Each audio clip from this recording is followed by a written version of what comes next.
मेरा नाम शिवानी है। मेरी उम्र 22 साल है। मैं गांव के एक नामी गिरामी घराने से थी। मैं दिखने में बहुत खूबसूरत और होशियार भी थी।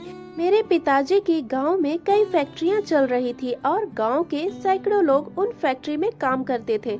मैं अक्सर अपने पिताजी के साथ फैक्ट्री जाया करती थी। क्योंकि मेरा कोई भाई या बहन नहीं था, तो मेरे पिताजी अपना सारा प्यार मुझ पर ही लुटाते थे। बचपन से लेकर आज तक मैंने जिस चीज पर हाथ रखा, मेरे पिताजी ने वह चीज मेरे सामने रख दी। मैं जैसे जैसे बड़ी हो रही थी, मेरी खूबसूरती में चार चांद लग रहे थे और अब हर वक्त मेरे पिताजी को मेरी शादी की फिक्र सताने लगी। पिताजी ने मेरे रिश्ते के लिए सबसे कह रखा था और एक दिन मेरे लिए शहर से बहुत अच्छा रिश्ता आया। लेकिन पिताजी मेरी शादी शहर में नहीं करना चाहते थे। वो चाहते थे कि मेरी शादी गांव में ही उनके पास हो, ताकि वो जब चाहे मुझसे मिल सके, मेरा हाल चाल ले सके और मैं उनके आस पास ही रहूं। वो चाहते थे कि मेरी शादी किसी ऐसे इंसान से हो जिसको वो पहले से जानते हैं। एक दिन पिताजी की नज़र फैक्ट्री में काम करने वाले एक लड़के आर्यन पर पड़ी। आर्यन दिखने में बहुत ही हैंडसम था और पिताजी के दिल के काफी करीब था। पिताजी को वह बहुत पसंद था क्योंकि वह हमेशा उनकी बात मानता था। जैसा जैसा मेरे पिताजी उससे कहते, वो वैसा ही करता था। आर्यन मेरे पिताजी की बहुत इज्जत करता था और अच्छा कमाता भी था। पिताजी का कहना था कि उनका जो भी है वो सब मेरा ही तो है। क्या फर्क पड़ता है लड़का गरीब हो या अमीर हो, आज नहीं तो कल पिताजी का सब कुछ मेरा ही हो जाएगा। और शायद यह बात आर्यन भी बहुत अच्छे से जानता था। इसीलिए पिताजी ने जब उससे मेरे रिश्ते की बात कही तो वो तुरंत मान गया। उसने मुझे देखने की भी ख्वाहिश नहीं जताई और अपनी माँ को रिश्ता तय करने के लिए हमारे घर भेज दिया। आर्यन की माँ ने मुझे देखते ही साथ पसंद कर लिया था और मुझे मंगनी की अंगूठी पहना दी और कहा कि अब हमसे इंतजार नहीं होगा, हमारी प्यारी बहू को हमारे घर जल्दी से भेज दीजिए। उनका कहना ही था कि पिताजी ने और उसकी माँ ने मिलकर हमारी शादी की तारीख तय कर ली और अगले 15 दिनों में मेरी शादी आर्यन से हो गई। बहुत से सपने आंखों में लिए मैं अपने ससुराल आ गई। मेरे दिल में जज्बात उमड़ रहे थे, बेताबियां बढ़ती जा रही थी। मेरा दिल खुशी से झूम उठा जा रहा था। शादी को लेकर बचपन से ही मेरी बहुत सारी ख्वाहिशें थी।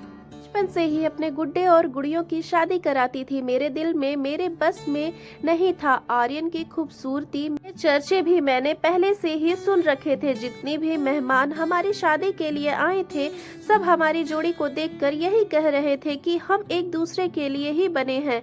सबकी नजरें हम पर, हमारे ऊपर टिकी थी। लेकिन कभी कभी यह नजर इंसान को बर्बाद करके रख देती है और शायद ऐसा ही कोई नजर हमारे जोड़े को भी लग चुकी थी।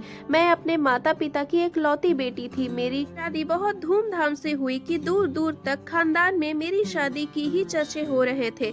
हर किसी को जुबान पर मेरी शादी की ही बात थी। मैं खुशी से फूले नहीं समा रही थी। ऊपर वाले ने मुझे हुस्न और दौलत दोनों ही दिए थे, लेकिन मुझे क्या पता था कि मैं किस्मत के मामले में मार खा गई हूँ। सिर्फ हुस्न और दौलत ही सब कुछ नहीं होता। जीवन साथी का जिंदगी भर साथ ही औरतें के लिए दुनिया की हर खुशी होती है। मुझे क्या पता था कि मेरा और आर्यन का साथ सिर्फ कुछ दिनों का ही था। शादी की पहली रात जब आर्यन मेरे कमरे में आया तो उसकी बातों में चाहत की वह खुशबू नहीं थी जिसे सुनने के लिए मैं बेकरार थी। ऐसा नहीं था कि आर्यन ने मुझसे बात नहीं की या फिर मेरी तारीफ नहीं की थी, लेकिन जो कुछ मैं सुनना चाहती थी वह सब आर्यन ने नहीं कहा था। हमारी जिंदगी की शुरुआत हो गई और मैं बहुत खुश थी कि मुझे अपने ससुराल में किसी भी चीज की कोई कमी भी नहीं थी। मेरी सास मेरा बहुत ख्याल रखती थी और मेरा देवर भाभी भाभी कहते मेरे पीछे घूमता रहता था। आर्यन मेरे पिता के साथ काम करता था। उसकी मेहनत और ईमानदारी से खुश होकर पिताजी ने खुद ही मेरा रिश्ता उसके साथ तय कर दिया था। आर्यन देखने में इतना ज्यादा हैंडसम था, मुझे भी इस रिश्ते से कोई एतराज नहीं था और फिर दोनों की शादी हो गई। पिताजी ने शादी के तोहफे में आर्यन को 50 लाख रुपए भी दिए थे। मेरी शादी सर्दियों के मौसम में हुई थी। यह दिसंबर का महीना था। शादी के कुछ दिन बाद आर्यन मुझे हनीमून के लिए हिमाचल की बर्फबारी दिखाने के लिए ले गए। मुझे आर्यन के साथ जाने के लिए ज्यादा वक्त भी नहीं मिला था। अभी तो मेरी और आर्यन के बीच सही तरह से स्टैंडिंग भी नहीं हुई थी। हम दोनों हिमाचल के लिए निकल गए थे। आर्यन बहुत खामोश आदत का इंसान था और दूसरी तरफ मेरा देवर था जो एक खुश मिजाज इंसान था। दोनों भाइयों में जमीन आसमान का फर्क था। आर्यन पूरा रास्ता खामोश रहा। मैं तो बाहर की सुंदरता देखकर उसमें जैसे खो ही गई थी। समय के साथ साथ मेरी और आर्यन की दूरियां भी कम हो जाएगी और हमारा रिश्ता मजबूत हो जाएगा। लेकिन तकदीर ने ऐसी नौबत आने ही नहीं दी और हमारी किस्मत को तो जैसे कुछ और ही मंजूर था। किस्मत ने मेरे साथ ऐसा किया कि मैं तो आबाद होने के पहले ही बर्बाद हो गई। हिमाचल पहुंचकर एक दिन तो हमने थकान ही उतारी। अगले दिन आर्यन मुझे पहाड़ों की तरफ ले गए। ठंड की वजह से मेरा बुरा हाल था। बहुत ऊंची पहाड़ी के किनारे पर ले जाकर आर्यन ने मेरा हाथ पकड़कर मुझे नीचे की तरफ धक्का देने की कोशिश करी और फिर जल्दी से अपनी तरफ खींच लिया और बार बार इस तरह से मेरे साथ कर रहे थे। एक बार तो मैं सच में नीचे गिरने ही लगी थी, मगर किस्मत ने मेरा साथ दिया और मैं बच गई। तभी मुझे आर्यन पर बहुत गुस्सा आया और मैंने कह दिया कि आप अगर मुझसे शादी नहीं करना चाहते थे तो पहले ही इनकार कर देते। यूं धक्के देकर क्यों मारना चाहते हैं? आर्यन हंस पड़े और यह बात उन्हें मजाक में टाल दी। अगले दिन जब हम होटल से निकलने वाले थे तब आर्यन ने कहा कि वह पहले जाकर जगह की जानकारी लेकर आते हैं, उसके बाद मुझे लेकर जाएंगे। यह सुनकर मैं तैयार होकर अपने कमरे में ही बैठ गई और बेसब्री से आर्यन का इंतजार करने लगी। आर्यन जल्दी जल्दी में अपना मोबाइल फोन मेरे पास ही भूलकर चले गए। बहुत देर तक मैंने इंतजार किया। सुबह से दोपहर और दोपहर से शाम होने लगे थे। मैं क्या करती अकेले वहाँ बैठी बैठी मैं तंग आ चुकी थी। एक नई जगह पर होटल के कमरे में बिल्कुल अकेली और मुझे बहुत डर लग रहा था। मेरा दिल बहुत जोर जोर से धड़क रहा था। पहले तो मैंने सोचा कि अपने पिताजी को फोन करके सारी बात बता दूं, लेकिन वह बहुत दूर थे और मेरे फोन की वजह से कहीं परेशान न हो जाए। यही सोचकर मैं खुद होटल की स्टाफ से जानकारी हासिल की, लेकिन उन्हें भी आर्यन के बारे में कुछ भी पता नहीं था। हालांकि वहां बैठे एक आदमी ने मुझे एक ऐसी खबर सुनाई जिसे सुनकर मेरे पैरों तले जमीन निकल गई। मेरे दिमाग ने मेरा साथ देना बंद कर दिया था। उसने मुझे बताया कि होटल से कुछ ही दूर एक बाजार में धमाका हुआ था। मौके पर मौजूद 4 लोग उस धमाके की वजह से जान गंवा चुके हैं। लेकिन मुझे इस बात का यकीन था कि आर्यन बाजार की तरफ नहीं गए होंगे, क्योंकि वो घूमने के लिए जानकारी लेने गए थे। बाजार से उन्हें कोई काम नहीं था। यही सोचकर मैंने आर्यन को ढूंढना शुरू कर दिया। मेरे पास मोबाइल फोन पर हमारी शादी की तस्वीरें थी। यही दिखा दिखाकर मैं आदमी से पूछ रही थी। मुझे बताया कि उसने आर्यन को बाजार में जाते देखा है। यह सुनकर तो मेरे होश ही उड़ गए। मैं फौरन बाजार की तरफ दौड़ी और पूरे इलाके में नाकाबंदी हो चुकी थी। वहां जाकर मैंने पुलिस वालों को आर्यन के फोटो दिखा कर उसके बारे में पूछताछ शुरू की और थोड़ी देर बाद एक पुलिस वाले ने मुझे एक पहचान पत्र दिया और कहा कि यह हमें इस जगह से मिला है।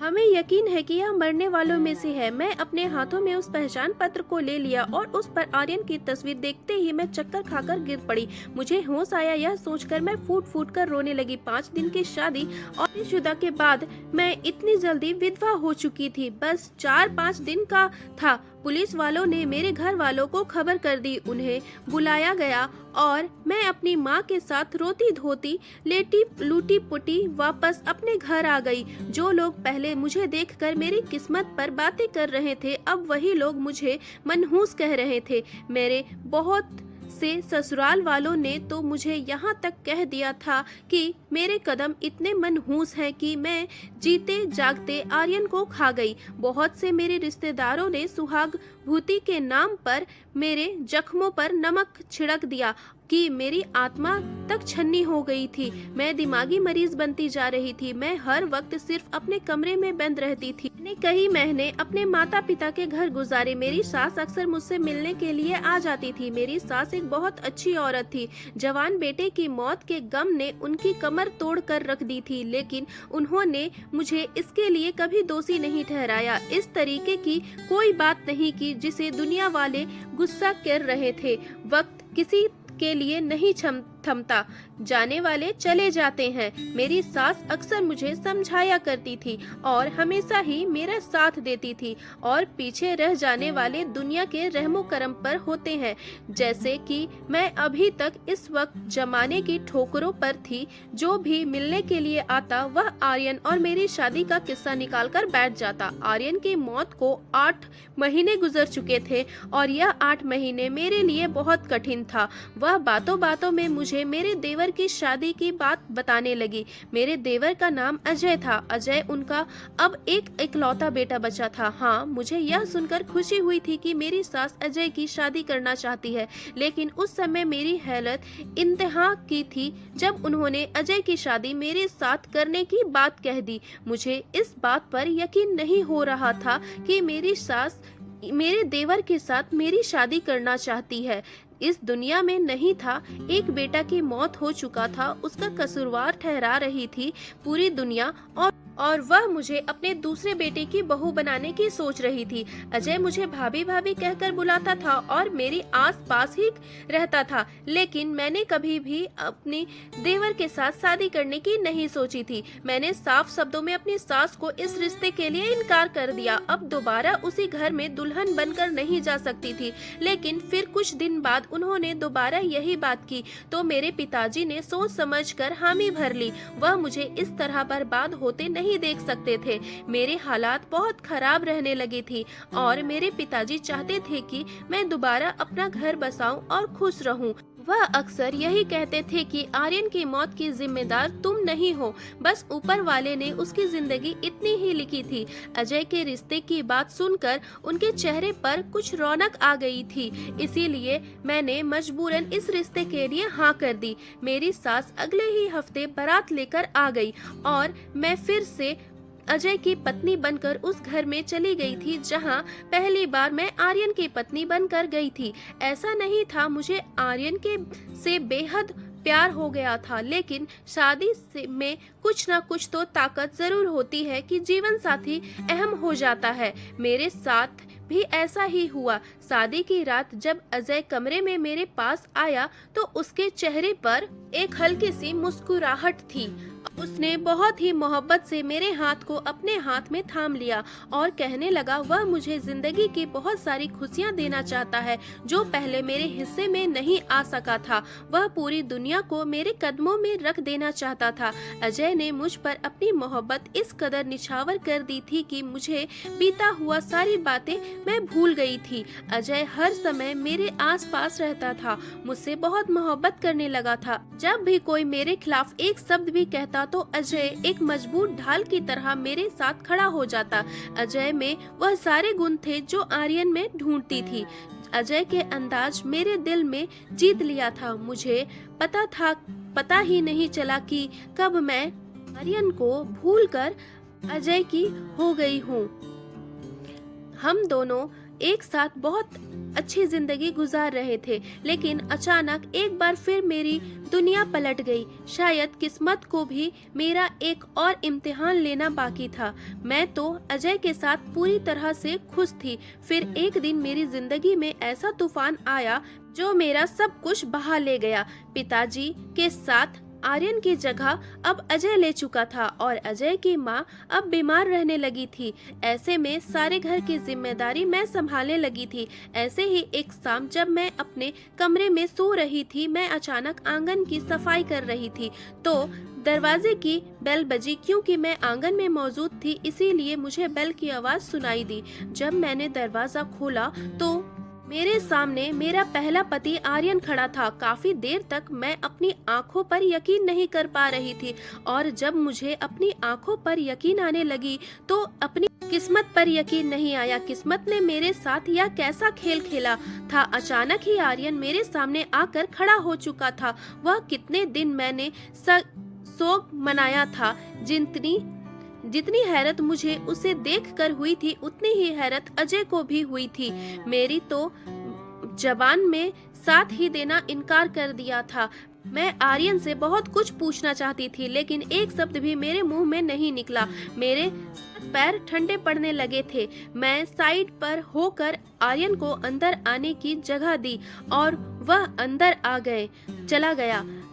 आहिस्ता आहिस्ता चलते हुए आंगन में एक बड़ी चारपाई था, आकर बैठ गया। आर्यन की नजरों ने मुझे एहसास दिलाया कि मेरे पास तो दुपट्टा ही मौजूद नहीं था। मैं भागकर कमरे से दुपट्टा पहनकर आई।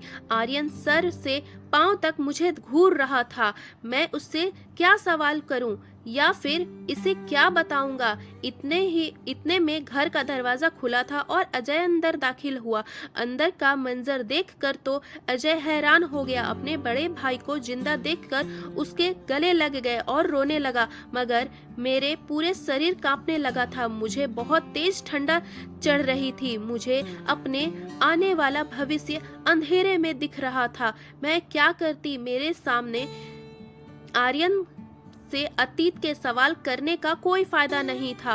वह कहाँ गया था, कैसे गया था और उसके साथ क्या हुआ था, यह सब तो बात थी। इसीलिए मुझे कोई दरकार नहीं था। लेकिन मेरे साथ आने वाले वक्त में जो होना था वो सोचकर मैं घबरा जा रही थी। और अब मेरी मोहब्बत सिर्फ और सिर्फ अजय के लिए थी। मेरी जिंदगी में जो रंग भरे थे, मुझे इन रंगों से चाहत हो गई थी।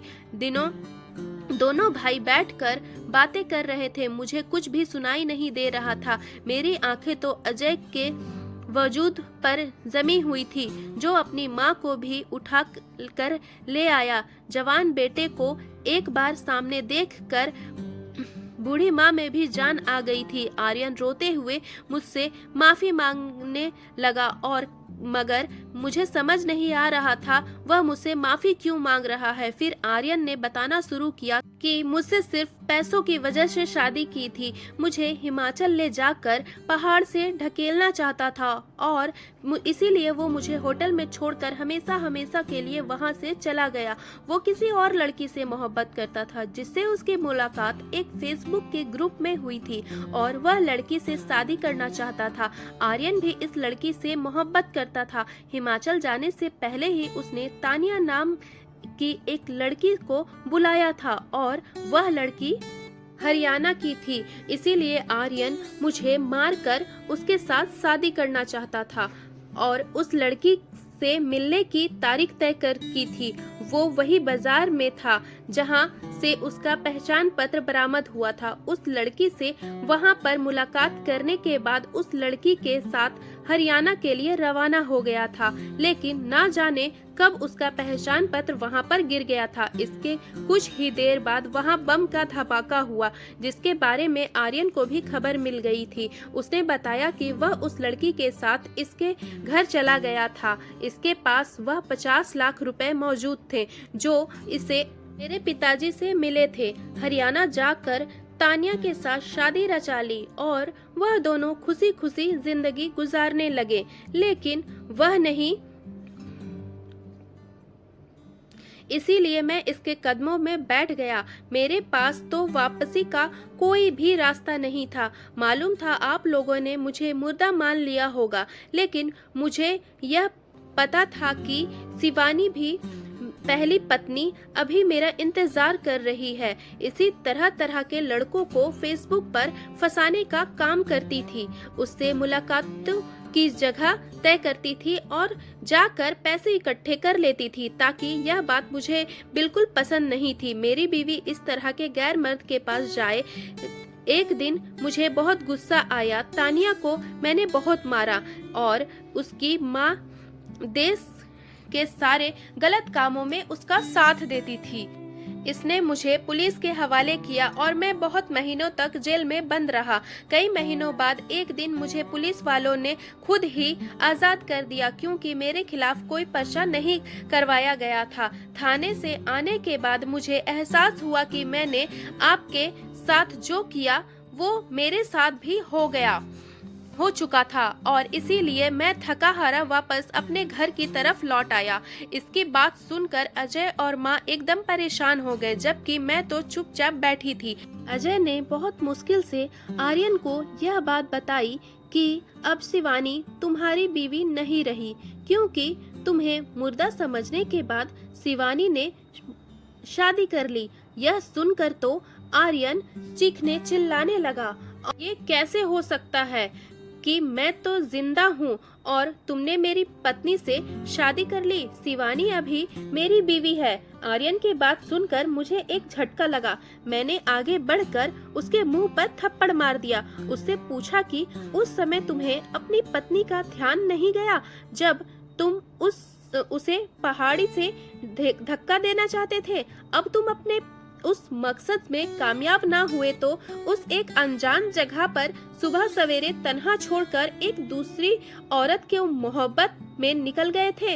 अगर तुम्हारे पीछे मेरे साथ कुछ ऐसा वैसा हो जाता तो क्या होता? तुमने सोचा था कि तुम्हारे बगैर मैं दिन कैसे गुजारे? लोगों ने मेरे बारे में किस तरह की बातें की, मेरी मनहूसियत तक लोगों ने कहने लगा था तुम्हारी जिंदगी को खा गई, जबकि तुम तो अपनी महबूबा के साथ रंगरलिया मनाने गए थे, बिजी थे, और मुझ पर जिंदगी इतनी तंग आ गई थी कि मेरे लिए सांस लेना भी मुश्किल हो गया था। मगर अजय मेरा हाथ ना थामता तो शायद आज मैं अपने कमरे में ही कैद होती या फिर मर चुकी होती। मेरी हालत ऐसी हो गई थी। मुश्किल से अजय ने मुझे संभाला और आर्यन जैसे स्वार्थी और बेवफा इंसान से मुझे घिन आ रही थी, जिसकी माँ अपने जवान बेटे के दुख में बिस्तर पर लगी गई थी। अब हमें यहाँ बैठकर अपने मोहब्बत की कहानी सुना रहा है। कुछ ही देर में ही खबर सारे जहां में फैल गई कि आर्यन वापस लौट आया, और वही लोग जो मुझे मनहूस का किरदार दे रहे थे वही अब ये बातें करने तरह तरह की बातें कर रहे थे कि मैं किसकी बीवी हूँ और किसके साथ रहूंगी। सबकी जुबान पर बस एक ही बात थी कि आर्यन लौट आया है, अब मुझे अजय से अलग होना चाहिए और आर्यन के साथ एक बार फिर से नई जिंदगी की शुरुआत करनी चाहिए। अजय भी इस सारे मामले में बहुत ज्यादा परेशान हो चुका था, क्योंकि मैं और अजय एक दूसरे के साथ बहुत खुश थे और अच्छी जिंदगी गुजार रहे थे, और अब आर्यन की हमारी जिंदगी में कोई जगह नहीं थी। अजय ने सारे मामले को अपने एक दोस्त को बताया जो कि एक वकील था। उसने कहा कि अगर अजय मेरे साथ रहना चाहता है तो आर्यन से उसे तलाक लेनी होगी और तब तक हम दोनों को एक दूसरे के साथ नहीं रहना होगा, उसके बाद हम साथ रह सकते हैं। अजय ने जब यह बात आर्यन को बताई कि वह बहुत ज्यादा स्वार्थी हो गया और उसने मुझे तलाक देने से मना कर दिया, लेकिन मैं किसी भी सूरत में आर्यन के साथ अपनी जिंदगी नहीं बिताना चाहती थी, इसीलिए मैं अपना सामान उठाकर वहां से अपनी मायके चली गई। एक बार फिर मेरे माता पिता एक कयामत गुजरी थी। यह सारे मसले को ठीक करने की कोशिश कर रहे थे और इसीलिए पिताजी ने आर्यन को बुलाकर एक अच्छी रकम पेश की और इसके बदले में मेरी आज़ादी को कहा। मेरे पिताजी को आर्यन की फितरत अब समझ आ गई थी। बस कुछ पैसों पर ही बिकने वाला इंसान था, पर पहले अच्छा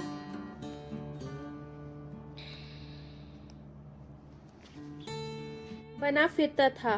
पर मेरे पिताजी को भी उसकी कमजोरी का पता था कि अब वो सिर्फ पैसे से ही प्यार करता है, और मेरे बाप ने 50 लाख रुपए देकर आर्यन ने के मुझे आजाद करा दिया। इसके बाद अजय दरवाजे पर आया और मैं उसके साथ उसकी दुल्हन बनकर उसके साथ चली गई। वैसा वह नहीं होता और मेरे माता पिता ने मुझे अपनी इस गलती की माफी मांगी और उन्होंने आर्यन की फितरत देखकर मेरा उसके साथ रिश्ता तय कर दिया, जबकि अंदर से वो एक खोखला इंसान था। आखिर मैं बस इतना ही कहूंगी कि बेटियां इतनी बेमोल नहीं होती कि 4 दिन की जान पहचान पर उसकी पूरी जिंदगी दांव पर लगा दी जाए। अपनी बेटी को किसी भी ऐसे इंसान के हवाले ना करें और अच्छी तरीके से जानबूझकर ही यह जान ले कि अगला व्यक्ति इंसान है या हैवान है। दोस्तों, उम्मीद है कि आपको हमारी कहानी पसंद आई होगी। कहानी पसंद आई है तो वीडियो को लाइक करके चैनल को सब्सक्राइब कर लीजिए, ताकि आपको नोटिफिकेशन बेल को जरूर दबाइए, ताकि अगली अपडेट सबसे पहले आपको मिले। इस चैनल को सब्सक्राइब जरूर करें और वीडियो अच्छी लगी हो तो लाइक करें। चलिए मिलते हैं नई कहानी के साथ, तब तक के लिए बाय बाय दोस्तों, अपना ख्याल रखना।